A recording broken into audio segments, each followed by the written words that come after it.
Hi ಎಲ್ಲರಿಗೂ ನಮಸ್ಕಾರ. ನನ್ನ ಯೂಟ್ಯೂಬ್ ಚಾನಲಿಗೆ ಸ್ವಾಗತ ಸುಸ್ವಾಗತ. ಇವತ್ತು ನುಗ್ಗೆ ಸೊಪ್ಪಿದ್ದ ಚೆನ್ನಾಗಿ ಒಂದು ಚಟ್ನಿಯನ್ನು ಮಾಡೋಣ. ಮಾಡುವ ವಿಧಾನವನ್ನು ಈಗ ತೋರಿಸ್ಕೊಡ್ತೇನೆ. ಓಕೆನಾ, ಬನ್ನಿ. ನುಗ್ಗೆ ಸೊಪ್ಪಿಂದ ಒಂದು ಚಟ್ನಿ ಮಾಡೋಣ. ಸಖತ್ತಾಗಿರುತ್ತೆ. ನುಗ್ಗೆ ಸೊಪ್ಪನ್ನು ಕ್ಲೀನ್ ಮಾಡಿ ಇಟ್ಕೊಂಡಿದ್ದೇನೆ ನಾನು ಇಲ್ಲಿ. ಹಾಗೆ ಇದಕ್ಕೆ ಸ್ವಲ್ಪ ಬಾಣಲಿಗೆ ಎಣ್ಣೆ ಹಾಕೋತೇನೆ.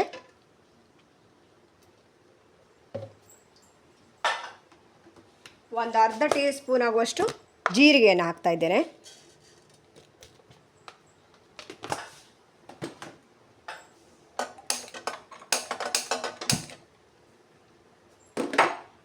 ಹಾಗೆ ಒಂದು 4-5 ಹಸಿಮೆಣಸಿನಕಾಯನ್ನು ಕಟ್ ಮಾಡಿ ಹಾಕ್ತಾ ಇದ್ದೇನೆ.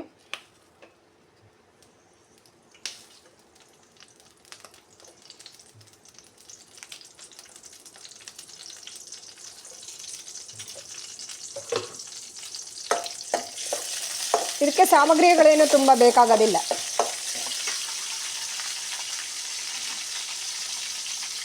ಇಲ್ಲಿ ಒಂದು ಸ್ವಲ್ಪ ಕಾಯಿ ತುರಿಯನ್ನು ತಗೊಂಡಿದ್ದೇನೆ.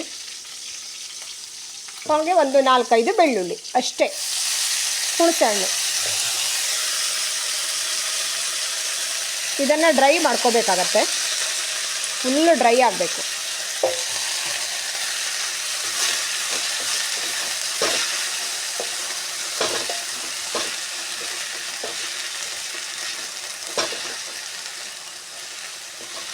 ಎಣ್ಣೆಯಲ್ಲೇ ಡ್ರೈ ಆಗಬೇಕು ಅದು.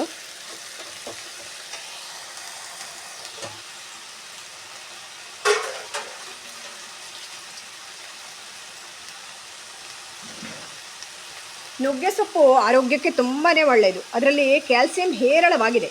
ವಿಟಮಿನ್ ಸಿ ಟ್ಯಾಬ್ಲೆಟ್ ತಗೊಂಡಷ್ಟು ನುಗ್ಗೆ ಸೊಪ್ಪಲ್ಲಿದೆ. ಮತ್ತು 1 ಗ್ಲಾಸ್ ನುಗ್ಗೆ ಸೊಪ್ಪು ರಸವನ್ನು ತಗೊಂಡು ಬೆಳಿಗ್ಗೆ ತಗೋಬೇಕು. ಅದಕ್ಕೆ ಸ್ವಲ್ಪ ಬೆಲ್ಲವನ್ನು ಸೇರಿಸಿ ತಗೋಬೇಕು. ಬೋನ್ಸ್ ಎಲ್ಲ ಗಟ್ಟಿಯಾಗಿರುತ್ತೆ. ಹಾಲಿನಲ್ಲಿ ಸಿಗುವಷ್ಟು ಕ್ಯಾಲ್ಸಿಯಂ ಇದೆ ಅದರಲ್ಲಿ.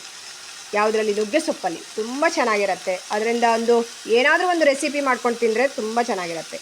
ಸ್ಕಿನ್ಗೆ ತುಂಬ ಒಳ್ಳೆಯದು. ಡೈಲಿ ಸೇವಿಸಿದರೆ ಹೇರ್ ಫಾಲ್ ಕಡಿಮೆ ಆಗುತ್ತೆ.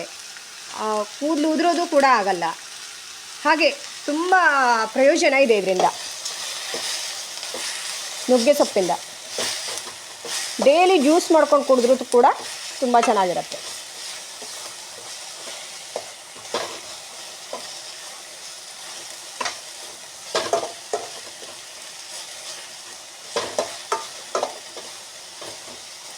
ಇದೆಲ್ಲ ಹಳ್ಳಿಯಲ್ಲೇ ಸಿಗುವಂತಹದ್ದು. ನುಗ್ಗೆಕಾಯನ್ನೇ ತಿನ್ನಬೇಕು ಅಂತ ಎಲ್ಲೂ ಇಲ್ಲ. ಸೊಪ್ಪಿಂದ ಕೂಡ ತುಂಬ ರೆಸಿಪಿಯನ್ನು ಮಾಡಬಹುದು.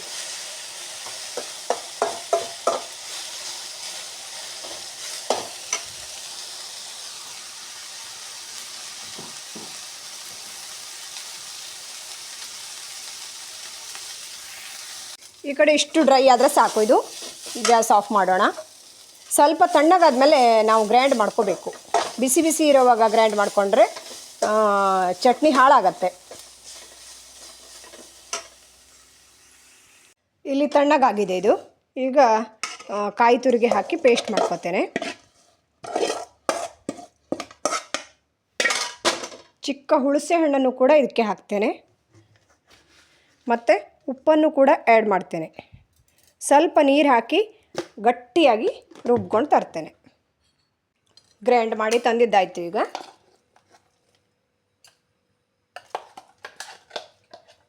ಇದಕ್ಕೊಂದು ಗಮ್ಮತ್ತಿನ ಬೆಳ್ಳುಳ್ಳಿ ಒಗ್ಗರಣೆ ಕೊಟ್ಟರೆ ತುಂಬ ಚೆನ್ನಾಗಾಗತ್ತೆ. ಎಷ್ಟೆಲ್ಲ ಪ್ರಯೋಜನ ಇದೆ ಅಂತ ನೀವೇ ತಿಳ್ಕೊಳ್ಳಿ. ಹಾಗೆ ನೀವು ಕೂಡ ಒಮ್ಮೆ ಟ್ರೈ ಮಾಡಿ ನೋಡಿ. ಈಗ ಇಲ್ಲಿ ಫಸ್ಟ್ ಎಣ್ಣೆ ಹಾಕ್ತಾ ಇದ್ದೇನೆ.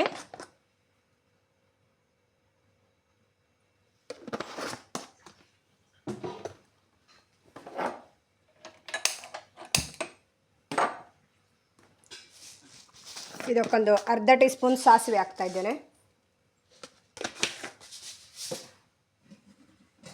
ಹಾಗೆ ಬೆಳ್ಳುಳ್ಳಿ,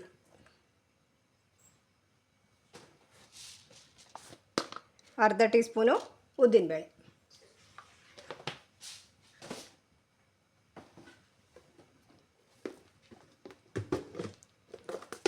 ಒಂದು 2 ಚಿಕ್ಕ ಒಣಮೆಣಸಿನಕಾಯಿಯನ್ನು ಕಟ್ ಮಾಡಿ ಹಾಕುತ್ತೇನೆ.